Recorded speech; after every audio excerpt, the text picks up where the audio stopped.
नमस्कार, आप देख रहे हैं TV9 मध्य प्रदेश छत्तीसगढ़। हम आपको बता दें एमपी बोर्ड का रिजल्ट आ गया और 10वीं 12वीं का उत्कृष्ट नंबर 1 विद्यालय पर अभी हम मौजूद हैं। अब हम बात करेंगे यहाँ के जो प्राचार्य हैं, कितने लोग टॉप आए हैं और कितने छात्र ऐसे हैं जो टॉप आए हैं, उनसे भी बात करने का हम प्रयास करेंगे।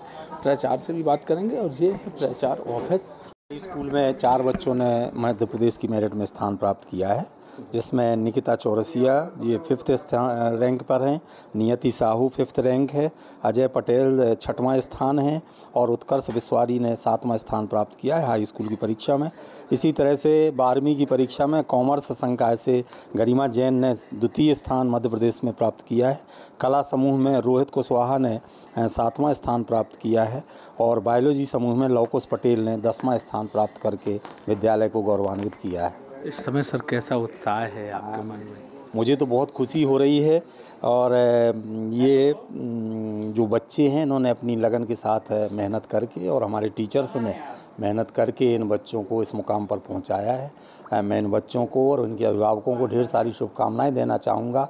वैसे तो मेरी अपेक्षा थी कि हाई स्कूल में मेरा बच्चा प्रथम स्थान पे आए, ये विश्वारी बच्चा, लेकिन कुछ हिंदी विषय में इसके कुछ कम अंक आने के कारण ये हमारा 7वें स्थान पर पहुंच गया है। लेकिन हम ये प्रयास करेंगे कि अगले वर्ष हम जिस तरह से हमने 2022 की परीक्षा में मध्य प्रदेश में पहला स्थान प्राप्त किया था कुमारी नैन्सी दुबे ने, इसी तरह से हम अगले वर्ष भी मध्य प्रदेश में पहला स्थान प्राप्त करने के लिए भरसक प्रयास करेंगे और छतरपुर ज़िले को गौरव प्रदान करेंगे। अगर उत्कृष्ट विद्यालय की बात करें, हर बार टॉप रहता है सर, कैसे आप पूरा मैनेजमेंट? ये हमारे पूरे स्टाफ का कोऑपरेशन रहता है। सभी हमारे स्टाफ के लोग जो हैं अपने पूर्ण मनोयोग के साथ, और मैं भी उन लोगों से ये कहता रहता हूँ कि जो हमारे ये बच्चे हैं जो गार्जियंस ने हमें सौंपे हैं, इन बच्चों को हम अपने बच्चों की तरह देखें। जिस तरह से हम अपने बच्चे के लिए सुख सुविधाएं चाहते हैं, अच्छी शिक्षा चाहते हैं, उसी तरह से इन बच्चों को भी हम उसी तरह से अच्छी शिक्षा दे करके इनके लक्ष्य को प्राप्त करने में अपना अमूल्य योगदान दें। और इसी तरह से हमारे टीचर्स देते भी हैं और मैं भी जितना बनता है सुबह से शाम तक प्रयास करता हूं टीचर्स के साथ और बच्चों के साथ मिल कर के ये सोचते हैं कि हमारा कोई भी पीरियड छूटने ना पाए, किसी भी विषय का पीरियड छूटने ना पाए। जैसा कि आप देख रहे होंगे कि अभी चुनाव की प्रक्रिया लगभग पूर्णता की ओर है, लेकिन इसके बावजूद भी आज भी मेरी कक्षाएं, आज 24 तारीख को 10वीं और 12वीं की कक्षाएं विधिवत संचालित हुई हैं। इसके लिए हमारे आदरणीय कलेक्टर महोदय ने भी आज देखा, माननीय ADM सर, माननीय अपर कलेक्टर महोदय ने भी देखा कि आज भी हमारी कक्षाएं सुचारू रूप से संचालित देखी गई। और इसी तरह से हम जून से लेकर के जब से हमारी कक्षाएं शुरू होती हैं अंत तक, विधानसभा चुनाव हुआ था उस समय भी हमने पूरा प्रयास किया था कि हमने बच्चों को कोई भी ऑफ नहीं दिया था, पूरी पढ़ाई हमारी होती रही थी, चुनाव प्रक्रिया अलग चलती रही थी। सर, मैं सभी बच्चों को बहुत और उनके पेरेंट्स को इस सफलता के लिए बधाई देता हूँ। निश्चित क्या बोलते बच्चों की मेहनत रंग लाई है और आने वाले दिनों में वो बच्चे जो उनका ध्येय है वो उस गोल की वो प्राप्ति करें। मेरी शुभकामनाएं आप दोनों के साथ है। Wish you very good luck and wish you very happy future to that. Thank you very much. Sir, अभी सर ने ADM साहब ने बताया और इनसे बात भी हम करेंगे। छोटू, 10वीं में आप टॉप 7वें नंबर पे आए हैं मध्य प्रदेश में, किस तरह से आपने ये तैयारी की, कितनी मेहनत की और आपके पिताजी क्या करते हैं?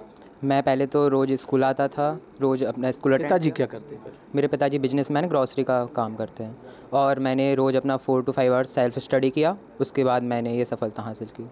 कैसे, कितना समय लगा आपको पढ़ाई का, कितना समय घर पर देते थे, किस तरह से अपनी तैयारियां करते थे? घर पे तो कोई काम वैसे रहता नहीं था। मेरी मम्मा बहुत सपोर्ट करती थी मुझे कि पढ़ाई करो वैसे, और वो सपोर्ट रहा घर का, और स्कूल में भी टीचर्स बहुत सपोर्ट करते थे। पूरा मैंने सेल्फ स्टडी किया और इसी से मैं आया 7th रैंक इन मेरिट। आगे की कैसी पढ़ाई रही है? आगे मैं मैथ स्ट्रीम लेके IIT JEE करना चाहूँगा। अच्छा, IAS IPS की नहीं, IIT JEE। अच्छा, आप हेल्थ के लिए इतनी मेहनत किया, जैसे 7वां रैंक पाया मध्य प्रदेश में, तो आपके जो पढ़ाई लिखाई का समय रहता था कुछ निर्धारित रहता था? हाँ सर, पहले सर स्कूल में सर 10 बजे से 10:30 बजे और सर 5 बजे तक घर जाते थे। 1 घंटे तक सब को खाना आना, फिर बस उसके बाद 3-4 घंटे पढ़ाई करते थे। फिर बस सुबह से पढ़ाई की और फिर सर फिर स्कूल में आ जाते सर। आपके पिताजी शिक्षक हैं, हाँ सर। तो उनका कितना योगदान रहता था? बहुत योगदान रहा सर।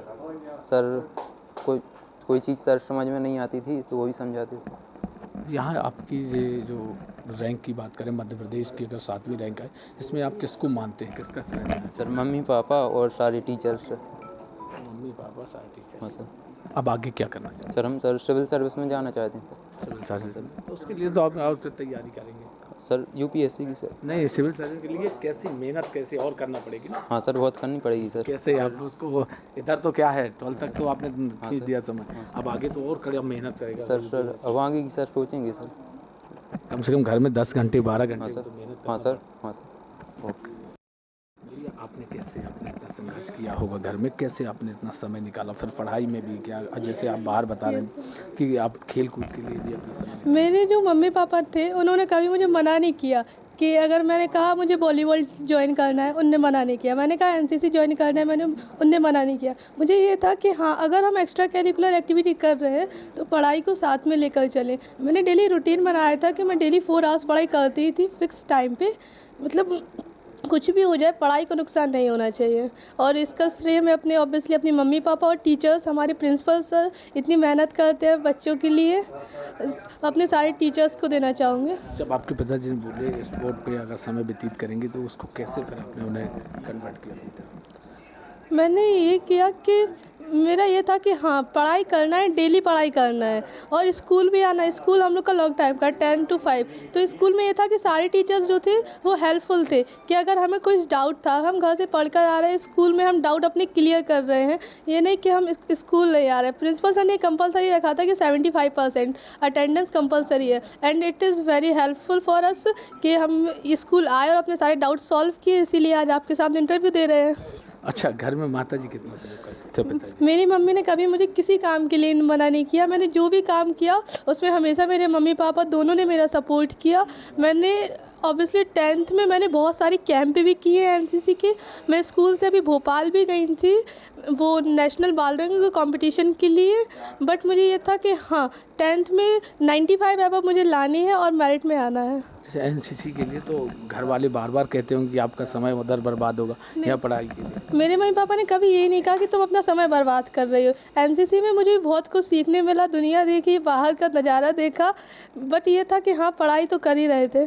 ये थे उत्कृष्ट नंबर 1 विद्यालय के जो छात्र, जो मध्य प्रदेश में 2 ऐसे छात्र हैं जो 10th की बात करें या 11th की, जो मध्य प्रदेश में 7वें नंबर पर आए हुए थे और उन्होंने अपने बताया कि यूपीएससी और तैयारी भी करेंगे। और ये बच्ची है, जो ये बच्ची कह रहे हैं एनसीसी के साथ साथ हम लगातार तैयारियां कर रहे हैं। और यहाँ एडीएम से लेकर प्रिंसिपल की अगर बात करें, सभी ने उनको बधाई दी और एडीएम साहब ने भी उनको बधाई दी। छतरपुर से TV9 के लिए प्रदीप सिंह।